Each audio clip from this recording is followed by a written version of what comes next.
In this video, I want to present a new tool to you. It's a visual organizer designed to help you set up the materials you'll integrate in your body paragraphs before you actually draft those body paragraphs. And I've had some success using this in some of my composition courses, and I recently decided it would be a good idea to try it here in the Lit course as well. So you can see the way the visual organizer is set up. There's 4 columns. In the first, you identify your passage.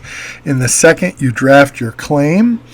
In the third, you identify, I would say, at least 3 literary devices. And for each device, you put the literary device itself and a couple words of interpretation, explaining what the literary device means, how it's used.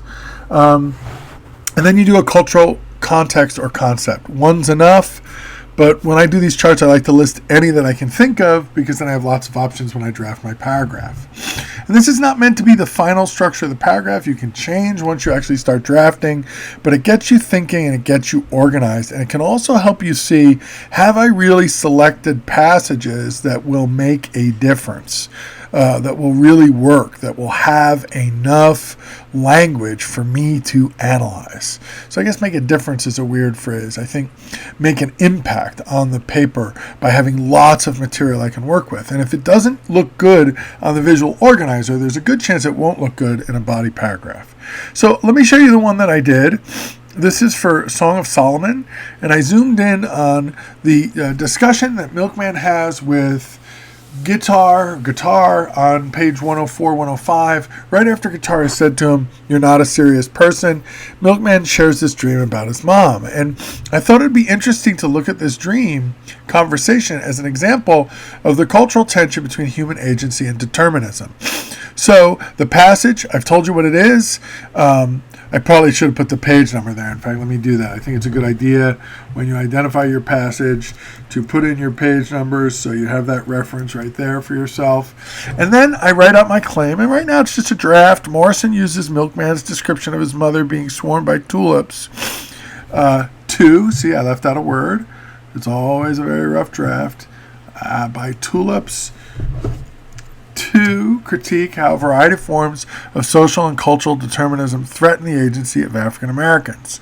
And then I have some quotes from the passage: flailing arms, smothering her, as though they were harmless butterflies. Simile: a mound of tangled tulips bent low over her body. Symbolism, but also imagery. So I should add imagery in there too. Kicking to the last.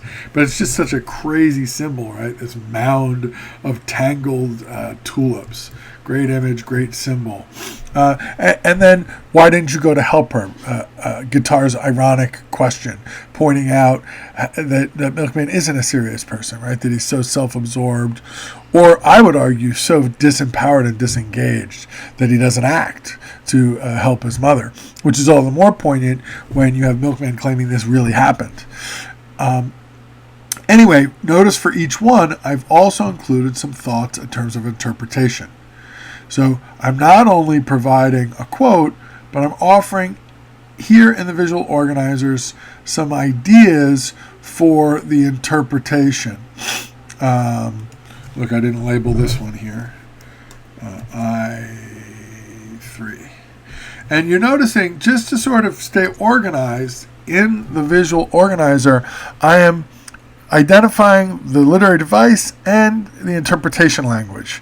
I'm sort of identifying, here's literary device 3, here's interpretation 3. And that way I can make sure I've got some, before I even start writing, some ideas of devices and interpretations that I'll elaborate on or explore in the writing process. And then when I go over to cultural context, for me this scene is a great example of magic realism.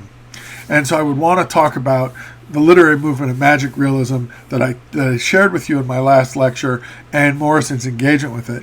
Also, in the previous page, there's a discussion about what Milkman, wouldn't want to live in Montgomery.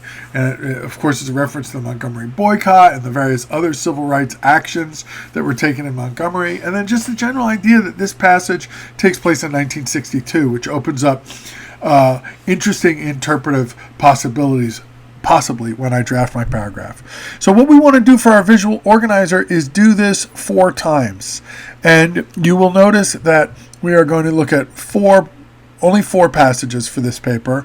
We looked at 5 for the first paper, but for this paper, I want to narrow us to 4 passages so we can focus on quality over quantity, especially given that we're at the end of the course and don't have as much time for a more extended paper. So we're going to focus on 4 body paragraphs about 4 different passages, all related to one tension.